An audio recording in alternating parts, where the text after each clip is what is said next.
Pre termination যখন হচ্ছে তখন একজন ক্লায়েন্ট বা যিনি আবেদন করেছেন উনি এটা কিভাবে জানতে পারেন? আপনি যখন ইন্টারভিউতে গেলেন, হ্যাঁ, আপনি বলেন আমি তো সব উত্তর দিয়ে আসছি, সব যা যা জিজ্ঞেস করে সবই উত্তর দিয়েছে, তাও কেন হলো না? ধরেন আপনি কোনো একটা পার্টি করেন, ফাইন, এগুলো একটা, আপনি ওইটার একটা পদে ছিলেন, আজকে জয়েন করলেন, 3 মাসের মধ্যে আপনি ভাইস প্রেসিডেন্ট। বুঝতেই পারতেছেন যে আপনি কি মানে ওরা কি ভাবতেছে। এগুলো একটা কথা। তারপর যখন ছিলেন ভাইস প্রেসিডেন্ট, আপনি ইভেন জানেন না ওইটার অর্গানাইজেশন স্ট্রাকচারটা কি, ওরা বাংলাদেশ সম্পর্কে জানে না। ওদেরকে আপনার শিখাইতে হবে। আপনার প্রথমে একটা ক্রেডিবিলিটি নিয়ে আপনাকে একজন এক্সপার্ট হইতে হবে, একজন বিশেষজ্ঞের মতো হইতে হবে। তারপর তাদেরকে আপনি শিক্ষা দিবেন, তারা শুনবে, আপনি কথা বলবেন এবং তারা বিশ্বাস করবে। প্রি টার্মিনেশন যখন হচ্ছে তখন একজন ক্লায়েন্ট বা যিনি আবেদন করেছেন উনি এটা কিভাবে জানতে পারেন? সেই টার্মিনেশনটা কি ইন্টারভিউর আগে হয়ে যাচ্ছে নাকি শুনানিতে হচ্ছে, না কিভাবে মানে বুঝবে একজন আবেদনকারী যে তার কেস প্রি টার্মিনেশন হয়ে গিয়েছে? প্রথম কথা হচ্ছে যে যদি প্রথম আমি ওই যে বললাম যে আপনি যদি প্রথমে অ্যাপ্লাই করেন, যে আগে আপনার কোনো প্রবলেম বা আপনি অলরেডি কোর্টে না, আপনি প্রথমে অ্যাপ্লাই করলেন, ওটা যদি বিভিন্ন যেগুলো বললাম আমি, যে ফর্মটা যদি ঠিক মতো ফিল আউট না করা হয়, প্রতিটা ঘর যদি অ্যাড্রেস না করা হয়, তাহলে এটা রিজেক্টেড হয়ে যাবে। আপনি আবার করবেন, আবার অ্যাপ্লাই করবেন, কিন্তু আপনার মেক শিওর করতে হবে সামহাও সবকিছু মিলিয়ে যেন 1 বছরের মধ্যে অ্যাপ্লিকেশনটা হয়, নাহলে মানে বড় বড় বড় ধরনের ক্ষতি হয়ে যাবে। আচ্ছা, তারপর আপনি যখন ইন্টারভিউতে গেলেন, হ্যাঁ, আপনি বলেন আমি তো সব উত্তর দিয়ে আসছি, সব যা যা জিজ্ঞেস করে সবই উত্তর দিয়েছে, তাও কেন হলো না? আমি ওই সময়ের কথাটা বলতেছি, যে ওখানে হয়তো অ্যাসাইলামের কোনো মানে মানে কি বলবো, যে স্মেলটা, মানে বাংলায় বললে বিভিন্ন ধরনের শব্দ হবে, হ্যাঁ, ওই ওই জিনিসটাই নেই। ওই যে বার্ডেন অফ প্রুফ, যেটা যে বেসিক, যে একটা হচ্ছে ক্রেডিবিলিটি, আপনি কনসিস্টেন্ট কিনা, আপনি যা লিখিত ভাবে দিয়েছেন আর মুখে যা বলছেন আপনার একই হচ্ছে, এটা একটা বড় জিনিস। আচ্ছা, আপনার কাগজপত্র যা জমা দিয়েছেন, আপনি যা মুখে যা কথা বলেছেন মিলছে, বড় জিনিস, ক্রেডিবিলিটি ভেরি ইম্পর্টেন্ট।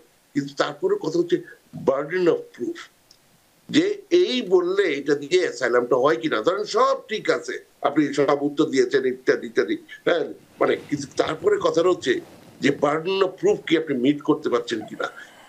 এই যা স্টোরি আপনার, যা আপনার ক্ষতি হয়েছে, তা দিয়ে কি হয় কিনা। দ্য আনসার ইজ ম্যাক্সিমাম ক্ষেত্রে না।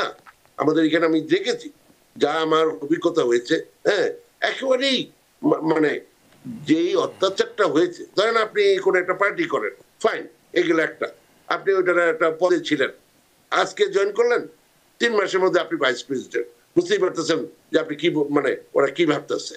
এগুলো একটা কথা। তারপর যখন ছিলেন ভাইস প্রেসিডেন্ট, আপনি ইভেন জানেন না ওইটার অর্গানাইজেশন স্ট্রাকচারটা কি। আমার কাউকে অসম্মান করার জন্য আমরা এখানে বসি নাই। TVN24 এর এটা কোনো উদ্দেশ্য না। আমরা মানুষকে মানে জানানোর জন্য, হেল্প করার জন্য এখানে আসছি। একটু একটু কমন সেন্স, এটার জন্য মানে উকিল মুক্তারের ব্যাপার না এখানে, জাস্ট কমন সেন্স। আপনার একটা ভয় আছে, আপনি বললেন যে আপনি কেন, আপনার সে রাজনৈতিক কারণে আপনি একটা পলিটিক্যাল পার্টি করেন, নো অ্যাবাউট দ্যাট পার্টি, ওই মানে ওই পার্টিটার সম্পর্কে একটু জানেন, আপনি যেই এলাকায় ছিলেন ওইটার যে স্ট্রাকচারটা ওইটা জানেন, হ্যাঁ, ওইটার মানে বা সেন্ট্রাল কমিটিতে এটা কি স্ট্যান্ডিং কমিটি না সেন্ট্রাল কমিটি না ওয়ার্কিং কমিটি, এটাকে কি বলে কমন ভাষায়, বর্তমানে কে কে আছে, আগে কে ছিল, এই যে বিষয়গুলো, এগুলা জানলেন। তারপর ওইটার যেই যে আদর্শ সম্পর্কে জানলেন, তারপরে ওইগুলাতে আপনার রোলটা কি, সেই জিনিসটার মধ্যে যেন মানে মনে না হয় যে আপনি জাস্ট একটা সাপোর্টার ছিলেন কিন্তু এই সম্পর্কে আপনি কিছু জানেন।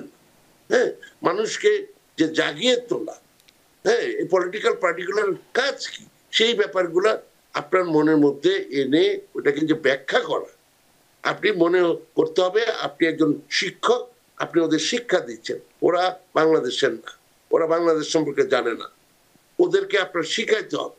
আপনার প্রথমে একটা ক্রেডিবিলিটি নিয়ে আপনাকে একজন এক্সপার্ট হইতে হবে, একজন বিশেষজ্ঞের মতো হইতে হবে। তারপর তাদেরকে আপনি শিক্ষা দিবেন, তারা শুনবে, আপনি কথা বলবেন এবং তারা বিশ্বাস করবে।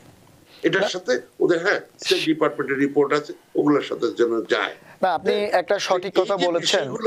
আমাদের TVN24 আসলে আমরা হেল্পের ব্যাপার থেকেও সতর্ক করার চেষ্টা করি যে ওনার জীবন চলার ক্ষেত্রে, বা বিশেষ করে আপনি যেটা বললেন যে একটা সিদ্ধান্ত পুরো পরিবার পুরো জীবন বদলে যেতে পারে। আগে কি হয়েছে সেটি মানুষকে এখন ভুলে যেতে হবে, এখন কি হচ্ছে বা আগামীতে কি হবে সেটি নিয়ে চিন্তা করতে হবে। কারণ দু একজন ব্যতিক্রম কোনো কারণে হয়ে গিয়েছে, সেটা কখনো উদাহরণ হতে পারে না। সেটা একটা বিষয় আমরা চেষ্টা করে থাকি TVN এর পক্ষ থেকে আপনাদের মাধ্যমে, আপনাদের মতো অভিজ্ঞ লোকজন যারা 30-33 বছর ধরে এই প্রফেশনে রয়েছেন, আপনারা নিশ্চয়ই ভালো পরামর্শ দিচ্ছেন। নিউ ইয়র্ক থেকে সম্প্রচারিত TVN24 টেলিভিশন বিশ্বজুড়ে বাঙালির কণ্ঠস্বর।